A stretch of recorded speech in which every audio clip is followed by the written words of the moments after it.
I'm Joshua Hayward, and thanks for joining me for life readings this week in the stars and cards. And let me extend an invitation to you to join me each week as I explore all the possibilities and the challenges and the opportunities for inward growth and outward effectiveness.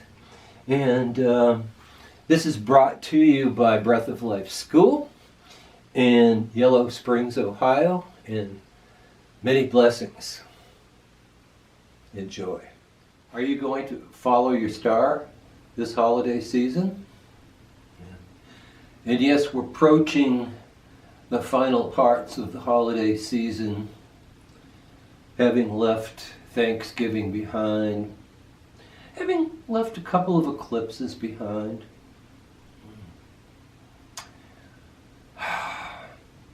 And we're moving towards the winter solstice and Christmas and Hanukkah and probably several other holidays around the world. Also, of course, bringing in the new year, 2022, coming up as well. But what I mean about following your star, there were some wise men, wise people,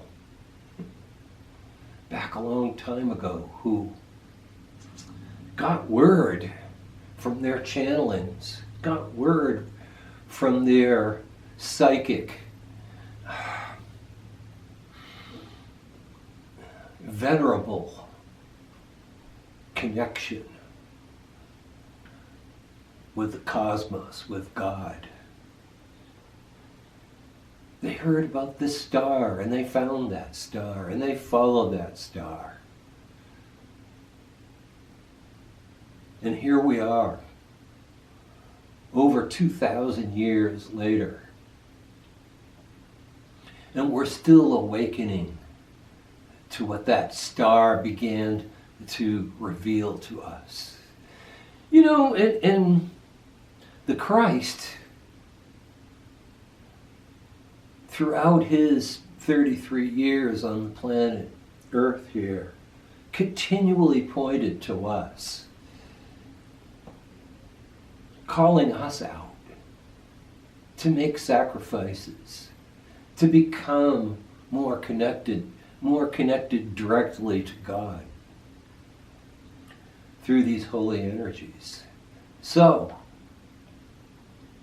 are you prepared to follow your star? Have you been following your star in life? Now is the season to really follow that star, because we have these cool things coming up. Now, Venus might be your star this year. I mentioned, I believe, last week that we're going to get a Venus retrograde, and that's happening. Venus is stationing at 26, I believe, or 27 Cap on the 19th, and as it retrogrades on Christmas, on the 25th itself, it will exactly conjunct Pluto. So we have an evolutionary, transformative, in love Christmas. So are we following the stars? Are you following your love star? Are you following your creativity star, Venus? Right? And are you evolving? Are you open to that transformation into God through Pluto? And if that wasn't enough, on Christmas itself, we have the stationing of the wounded healer Chiron. And if you really look at the root of Chiron, Chiron is really rooted in the same construction and language as Christ. If you hear it, you can hear it. Chiron, Christ. They're really about pretty much that sacrificial energy, that healing energy that lets go of the ego and allows the wounds to transfigure allows the death to transfigure into a rebirth. And so Chiron is going through an evolutionary change as Venus conjuncts Pluto on the same day. Now, Chiron is in the sign of Aries, and that's more of a male, that's that sacred warrior sign. And Venus and Pluto are in that very practical sign of Capricorn, very structural, very business-like. Not the best place for Venus, but maybe we need, and maybe you need, a structural shift around that Venusian energy to make it work. When we look at Pluto and how Pluto might be working to transform Venus, one of the ways would be to move into a clearer and cleaner connection with love, and to connect a clearer and cleaner connection with your soul, with love. Sort of a purification in some ways, taking love structurally and turn it into something that's not dysfunctional. The movement is out of dysfunction. Our society and the individuals, the groups, the tapestries of societies that weave this tapestry of our culture and how we live on this planet. All the stories that all the people tell with their relationships to love.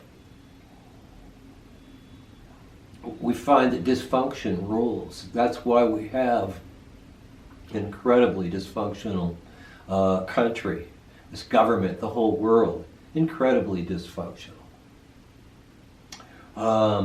So, if you want to be the change that you want to see, you could transform your love. And Chiron in Aries says, bless that I amness, okay? And stand forth with the male part of your presence and be willing to say, this is who I am. And this is who I am in love. Okay, this is how I'm transforming love. I'm becoming more interdependent and independent. Does that sound like something that you might want? And can you imagine your friends and your family and your community trying to straighten out their relationships? This is what we have for us. We can also bank on the fact that most people will move on without any notice of any of this stuff. So you're the conscious one here. Take the high road. Transform your love. Okay, and that's such a big deal, And then, so if Venus stations on the 19th, that means that it's retrograding right on the 21st, 22nd when we go into the solstice. So that conjunction is really forming. It's actually within less than a degree on that date, and so the whole holiday, like in there with the solstice, with the Christian holiday there, it's really about that union of deep love starting to turn into a rebirth in us that brings out love on even the lighter level. So we're really, I don't know what it would look like for you. And as I sit here talking to you, I'm trying to think what that might look like to me. Love tends to rule us.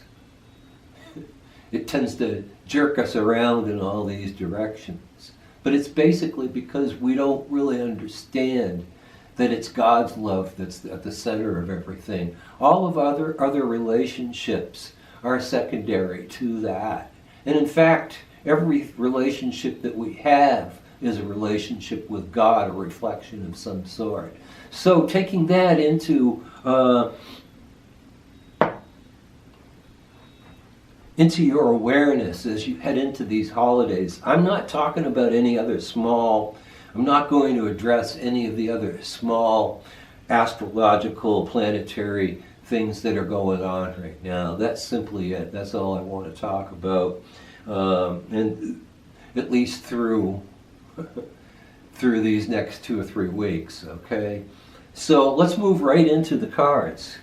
And so what I'm asking for here, and what you might be asking for, is how can this apply to me? How can I make the most of this? Last week it was loving myself. Well, do you love yourself? And this is still a continuation of this, because all other relationships are reflections of the quality of love that you have for yourself, whether it be dim or bright.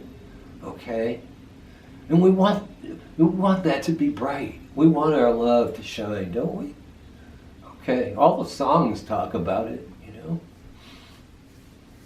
There is a song for everything. And there's plenty of songs about love and shining that love. But what if spiritual love and secular love, or romantic love and other different types of love, what if they all could bond together and be strong? And what if we could choose those and embody those in our lives? So the first card of the 6 is the universe. And that's like everything. It's a world. What the world needs now is love, sweet love. I mentioned that song last week. And I also said that I should probably update my repertoire. I guess, here I am, caught with that lack of updating. But maybe this universe card calls for the updating of love. Our world wants to change. It wants to turn into something. Your world wants to be a world in which love is the predominant thing.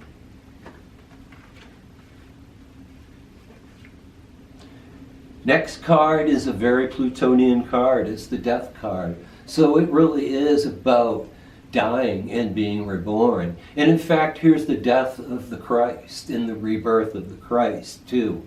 So here we are, wanting to be reborn in Christ consciousness. And that's the deepest love that we can have. Okay.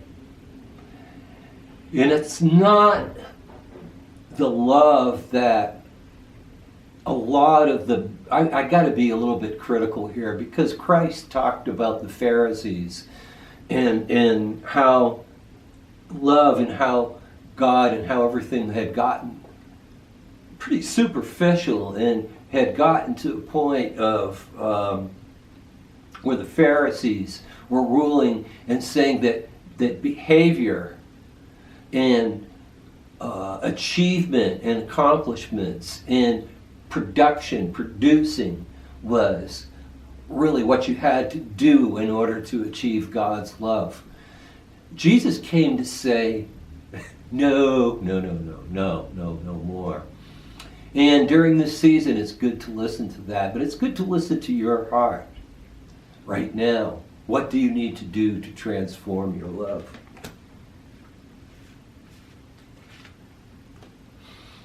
We're getting some pretty heavy-duty stuff. We got 3 major arcana cards in a row. We've got the Devil right here now.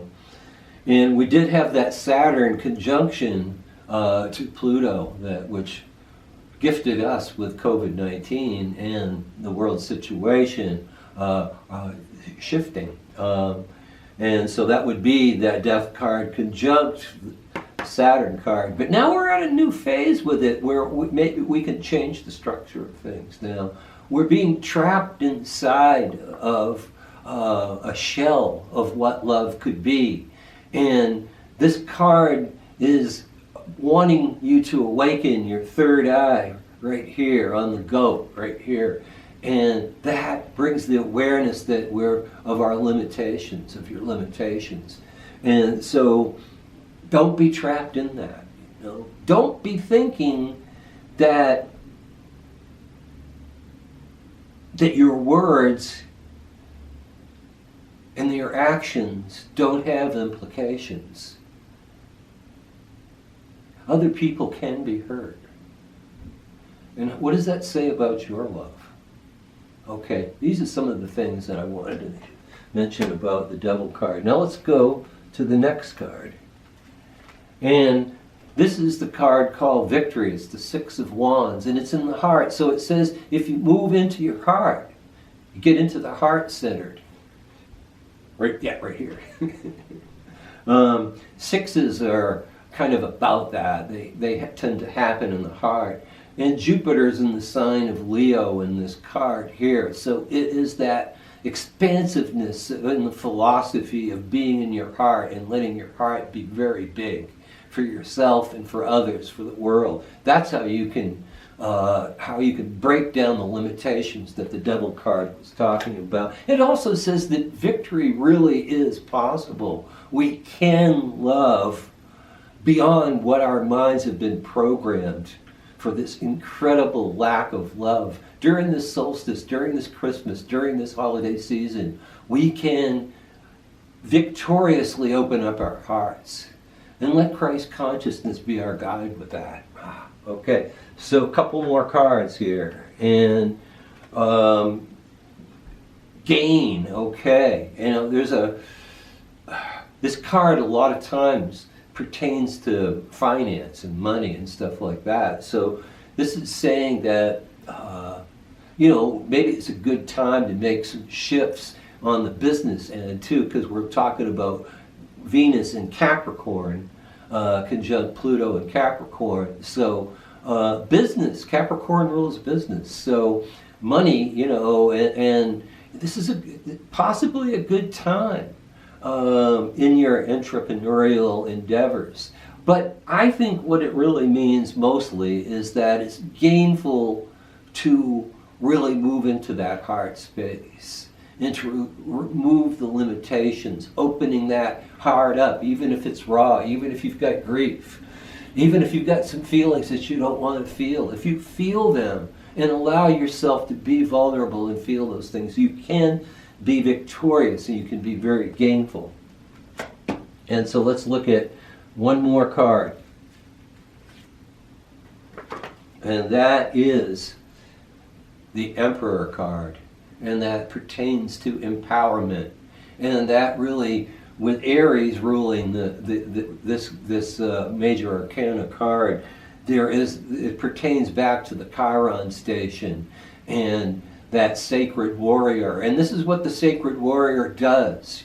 You got to buck up, and just stand up and be who you are and open up your heart and to see where that takes you.